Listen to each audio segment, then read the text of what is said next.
Hi friends, welcome to the education hub learning YouTube channel. ఈ వీడియోలో మనం ఏం డిస్కస్ చేసుకోబోతున్నామంటే డీజాంగో అడ్మిన్ అనేది ఎలా క్రియేట్ చేయాలి ఏంటి అనేసి ప్రాసెస్ అనేది మనం ఈ వీడియోలో చూద్దాం. ఎవరైతే మన ఛానల్ని ఫస్ట్ టైం చూస్తున్నారో please do subscribe my channel and like and share and comment.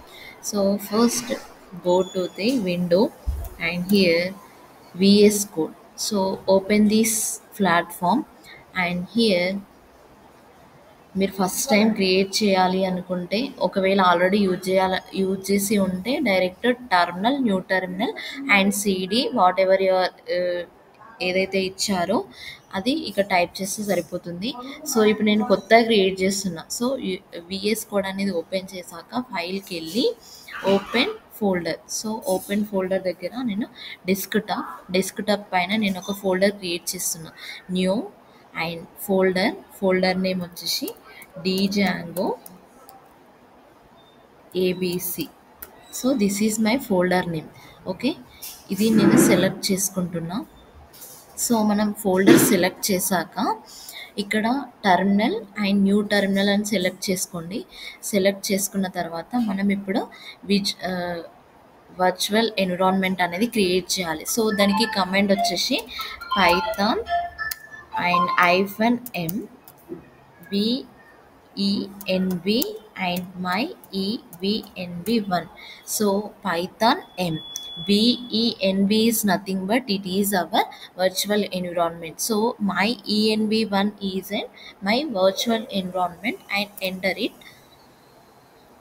Enter చేశాక ఇప్పుడు మనకి ఈ మై ఈఎన్వి1 అనేది మన వర్చువల్ ఎన్విరాన్మెంట్. సో దాంట్లో మనకి ఏంటి అంటే స్క్రిప్ట్స్ అనేది మనం యాక్టివేట్ చేయాలి. స్క్రిప్ట్ యాక్టివేట్ చేయడానికి ఏం కమాండ్ యూజ్ చేస్తామంటే my ENV is our virtual environment. Next scripts and activate అంటే మన స్క్రిప్ట్ అనేది యాక్టివేట్ అవుతుంది. సో ఎర్రర్ అనేది వస్తుంది కదా. సో ఈ ఎర్రర్ని రెక్టిఫై చేయడానికి get and execution policy GEP are the capital letters and enter it.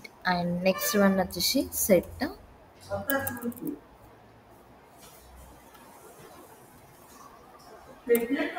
set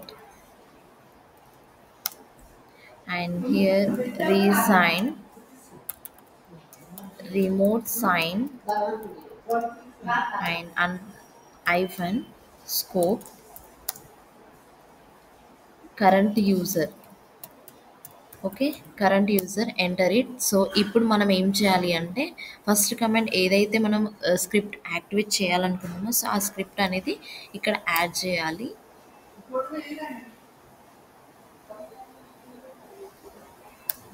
so మన వర్చువల్ ఎన్విరాన్మెంట్ అనేది యాక్టివేట్ అయింది. సో యాక్టివేట్ అయినప్పుడు ఏంటి అంటే మనకి కమాండ్ లైన్లో ముందే వస్తుంది, ఇక్కడ కనిపిస్తుంది కదా, మై ఈఎన్వి1 ఈజ్ అవర్ వర్చువల్ ఎన్విరాన్మెంట్ అనేది క్రియేట్ అయింది.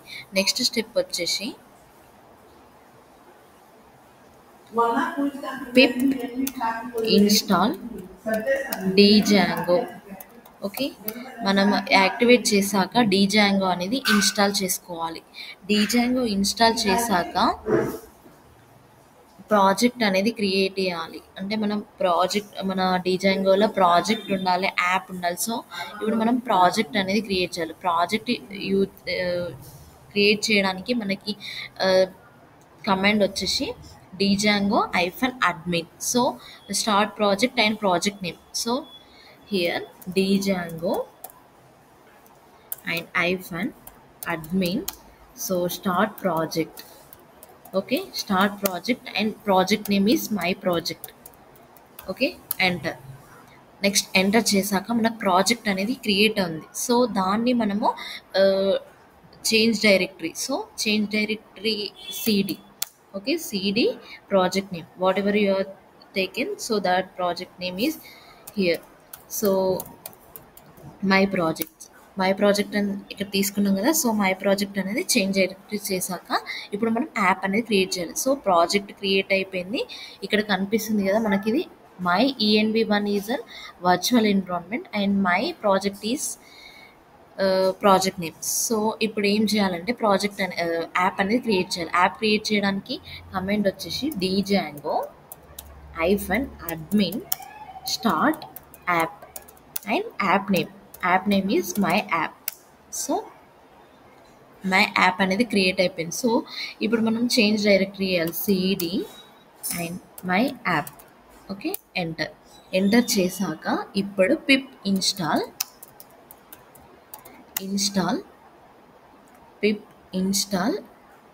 And my SQL client. Okay, my SQL client అనేది మనం ఎందుకు యూజ్ చేస్తున్నామంటే, ఫర్ ఎగ్జాంపుల్ ఏమైనా కోడింగ్ రాస్తారనుకో, పైథాన్ ప్రోగ్రామ్ అనేది రాస్తారు మీరు, అది రాసినది మీరు అది డేటాబేస్తో ఇంటరాక్ట్ కావాలి అంటే ఇన్స్టాల్ చేసి ఉండాలి. ఏంటి, పిప్ ఇన్స్టాల్ MySQL క్లయింట్ అనేది ఇన్స్టాల్ చేసి ఉండాలి. అంటే Python program is interacted with the MySQL అంటే డేటాబేస్. ఓకే, నెక్స్ట్ కమాండ్ వచ్చేసి పిప్ ఫ్రీజ్. నెక్స్ట్ ఎంటర్ చేశాక cd, ఇప్పుడు నేను ఓన్లీ మై ప్రాజెక్ట్లో make migrations. So it's a మోడల్స్ని ఎడిట్ చేయడానికి కానీ ఎంటర్. నెక్స్ట్ వన్ వచ్చేసి python manage.py here make migrations. Okay, migrations అని మేక్ మైగ్రేషన్స్ అనేది ఎందుకు యూజ్ చేస్తున్నామంటే, ఫర్ ఎగ్జాంపుల్స్ నువ్వు మోడల్స్ని క్రియేట్ చేయాలన్నా, మాడిఫై చేయాలన్నా, డిలీట్ చేయాలన్నా ఈ కమాండ్ అనేది యూజ్ చేయాలి. సో ఎంటర్ కొట్టాక next migrate. Okay, migrate enter కొట్టాక మనం దీన్ని రన్ చేయాలి. సో రన్ చేయాలి అంటే ఏంటి, python manage.py run server. Okay, enter కొట్టాక ఇక్కడ మనకి ఇక్కడ కనిపిస్తుంది కదా 127.0.0.1 అనేది మనకి హోస్ట్. సో హోస్ట్ అనేది ఇది. మన ప్రతి ప్రోగ్రామ్ ఏదైతే మీరు కోడింగ్ రాస్తారో దాన్ని రన్ చేయాలి అంటే మనం కమాండ్ నేమ్ యూజ్ చేస్తాం, python manage.py రన్ సర్వర్ అనేది యూజ్ చేస్తాం. సో ఇప్పుడు Ctrl+C క్లిక్ చేయండి. క్లిక్ చేశాక నెక్స్ట్ క్రియేట్ సూపర్ యూజర్ అనేది క్రియేట్ చేయాలి. సో python manage.py ఇక్కడ ఏంటి అంటే క్రియేట్ సూపర్ యూజర్ అని క్లిక్ చేయగానే మనకి ఎంటర్ ది యూజర్ నేమ్. అంటే మీరు యూజర్ నేమ్ ఏది, ఫర్ ఎగ్జాంపుల్ నేను లిఖిత ఇచ్చాను, this is my user name and enter కొట్టాక email address. So email address అనేది మీరు ఇక్కడ ఇవ్వాలి. నెక్స్ట్ ఎంటర్ కొట్టాక ఇక్కడ నీకు పాస్వర్డ్ ఇవ్వాలి. నీకు పాస్వర్డ్ అనేది ఇక్కడ కనిపించదు. నెక్స్ట్ మీరు ఏదైతే పాస్వర్డ్ కొట్టారో మళ్ళీ అదే పాస్వర్డ్ మళ్ళీ రీఎంటర్ చేయాలి. రీఎంటర్ చేశాక ఇక్కడ ఏమని అడుగుతుంది, by password validation and create user anyway. So yes or no, yes. Next enter అయ్యాక ఇక్కడ మనకు సూపర్ యూజర్ అనేది క్రియేట్ అయిపోయింది సక్సెస్ఫుల్గా. ఈ ప్రోగ్రామ్ని మనం రన్ చేయాలి అంటే python manage.py and run server అని క్లిక్ చేయగానే మనకి ఇక్కడ హోస్ట్ ఏంటి 127.0.0. ఇదంటే మన హోస్ట్. అంటే మనం ప్రతి ప్రోగ్రామ్కి దీంతో మనం రన్ చేయాలి. సో ఫాలో లింక్ దగ్గర ఏంటి, కంట్రోల్ క్లిక్. సో ఈ లింక్ పైన బ్లింక్ చేసి కంట్రోల్ లింక్ పైన క్లిక్ చేయగానే ఇట్ విల్ ఓపెన్. ఇది ఓపెన్ కాకుంటే దీన్ని కాపీ పేస్ట్ చేసి గూగుల్లో పేస్ట్ చేయండి, ఓపెన్ అవుతుంది.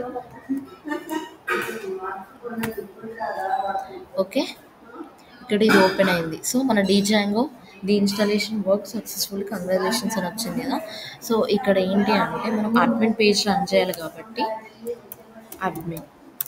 అడ్మిన్ అని క్లిక్ చేయగానే మన అడ్మిన్ పేజ్ అనేది ఓపెన్ అవుతుంది. So django administration. So user name ఏమి ఇచ్చాము, లిఖిత. ఓకే, మీరు ఏదైతే యూజర్ నేమ్ ఇస్తారో అదే యూజర్ నేమ్ ఇవ్వాలి. ఫర్ ఎగ్జాంపుల్ నేను యూజర్ నేమ్ ఏ అని ఇచ్చాను, నేను పాస్వర్డ్ కరెక్ట్ ఇచ్చాను. సో మనకేంటి ఇన్వాలిడ్ యూజర్ నేమ్ అనేది అపియర్ అవుతుంది.